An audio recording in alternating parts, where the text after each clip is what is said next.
I'm Dr. Li Meng Yan. You can call me Scarlett. I'm from Hong Kong and I work in the University of Hong Kong School of Public Health. My lab is the top lab in the world for coronavirus. The reason I came to US is because I deliver the message of the truth of COVID-19.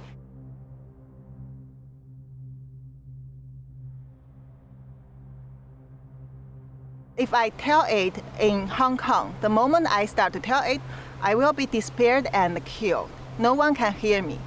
So for this purpose, I like to go to US and tell the truth of the origins of COVID-19 to the world, to let people understand how terrible, how dangerous it is. This is nothing about politics. This is a thing about whether all the humans in the world can survive.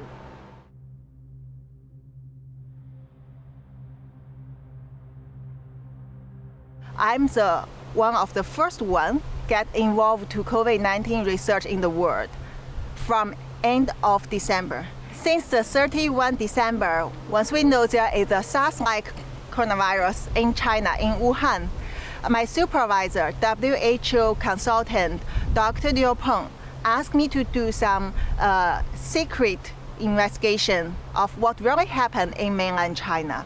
The China government refused to get overseas experts, even include Hong Kong ones, to do research in China. So I turned to my friends to get more information. This is a conversation happened on 31 December. I talked to a friend who is a scientist in the CDC in China. That friend has a first-hand information. And this person told me there is family cluster cases, so there should be human-to-human transmission.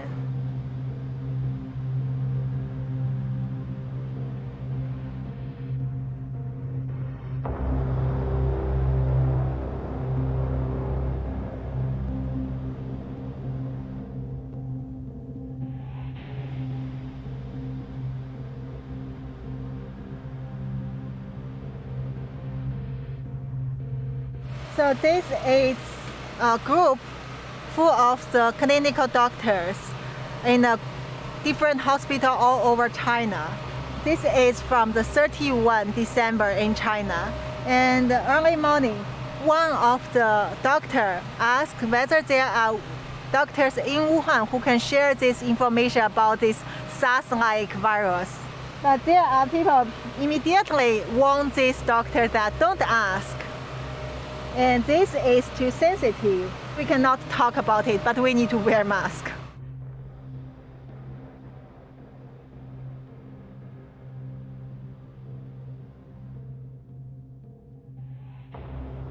First, the human-to-human transmission become very worse in Wuhan. There are many patients that don't get treatment on time and diagnosis on time. There is no protection for both doctors and the patient and common people. And also, the government doesn't allow people to release such information. Hospital doctors are scared, but they cannot talk. CDC staffs are scared.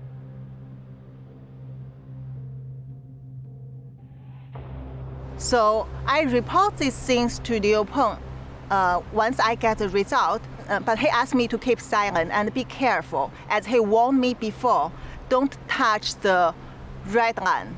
That means don't go across the China government's procedure. Don't cross the China government principle. If not, we will get in trouble, will be disappeared.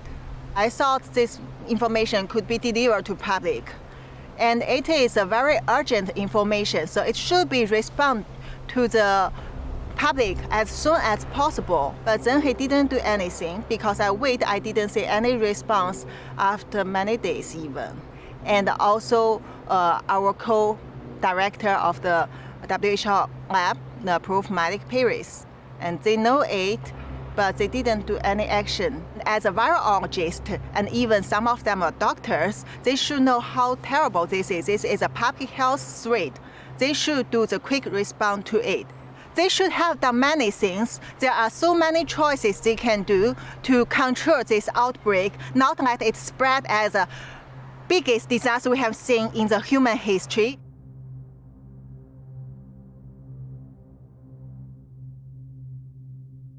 I feel very disappointed, but I already know this would happen because I know the corruption among this kind of international organization like WHO, to China government, to China Communist Party government. So basically I accept it, but I don't want this misleading information to spread to the world. I think it has to be corrected. I know what will happen to me. I know how they treat the whistleblowers. I see how terrible the government suppressed those young, innocent protesters.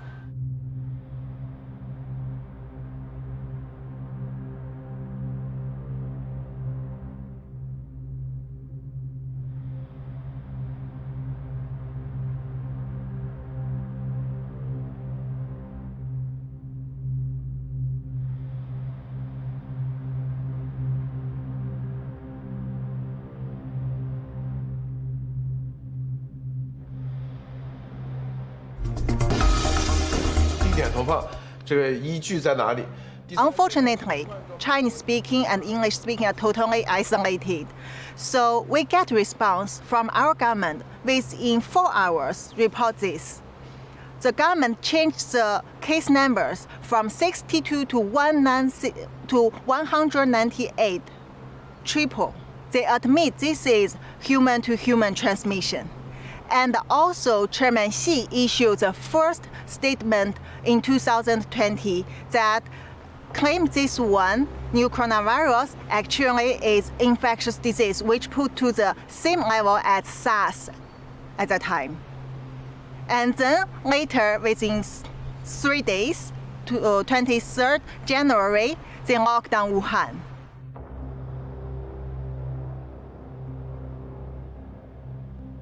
He knows that I'm in danger. I have to leave as soon as possible, and asked me that whether I want to go to US to tell the truth to the world. I said I'm willing to do that, and my husband found that phone call.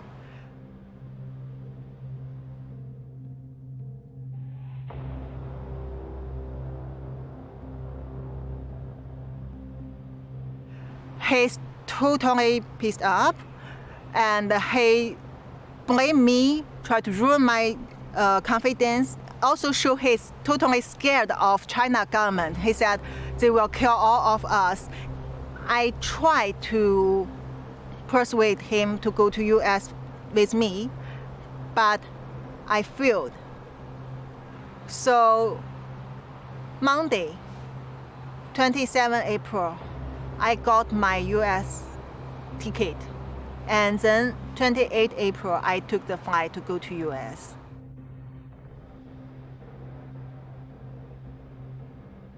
That day I was very nervous. Any step before the flight set off, I know I can be stopped. When I arrive at LAX, initially it goes very well. I pass the custom and then I get my luggages. When I try to go through the exit, there were 2 officers stop me. Seems they are waiting for me. I don't know why. They just stop me and bring me to the office and then try to ask me where I'm from, what kind of work I'm working on. And I'm so scared.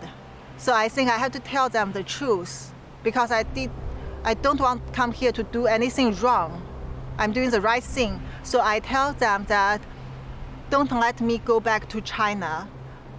I'm the one who come here to tell the truth of COVID-19 and please protect me. If not, the China government will kill me. And those officers are shocked.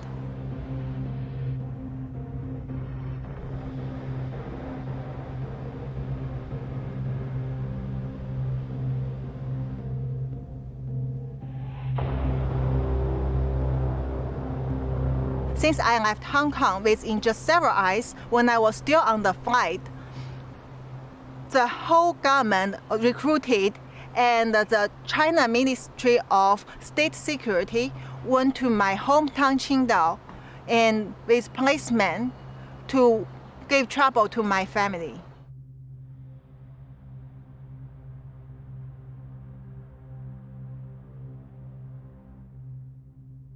Since middle of May, our government start to put online the attack on me, like the cyber military attacking me from Twitter. At that time, I didn't expose my identity. I haven't been to the public.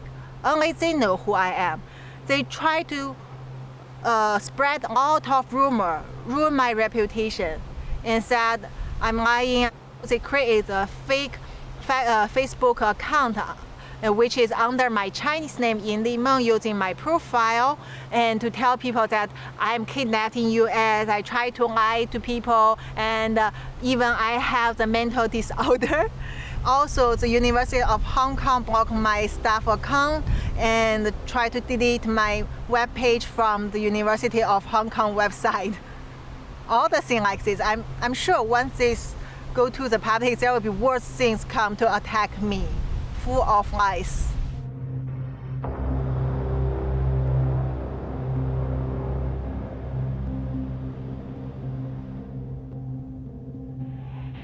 Of course, I'm afraid of the safety. I'm worried about the safety of my family and my friends and all the people who had sent me the information.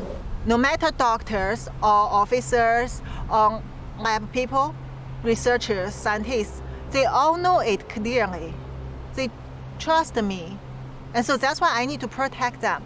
They are all under surveillance, under trouble, and my family in life-threatening danger definitely every day.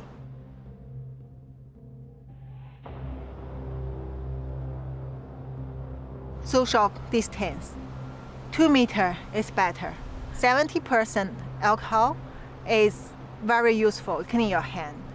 And also wear the mask if you get close to people. Surgical mask. This is about global health. No political issues. I mean, this is all of us are involved. No matter this party, this country, that country. The only thing is, when people understand the truth, they know how to protect themselves. You have to imagine how many cases not reported from China. Already, if there is 6 million people in the world, 1 in 600 get confirmed. But this will increase in a very quick speed. Imagine one day you see 1 in 100 people already get infected in the world, and later 1 in 50, 1 in 10. That means none of us can escape from this. Don't expect the herd immunity, especially at this time, because you don't know this virus. You cannot judge the character of this virus according to our previous experience. And we don't expect the vaccine at this moment or some magic solution at this moment. The only thing we can do is to understand where it comes from, do the right research, and protect us, protect our family, our friend, anyone around us in the right way. That is the only thing we can do now. That is why I need to tell it to the world. I really need people to understand this is very, very critical for every one of us.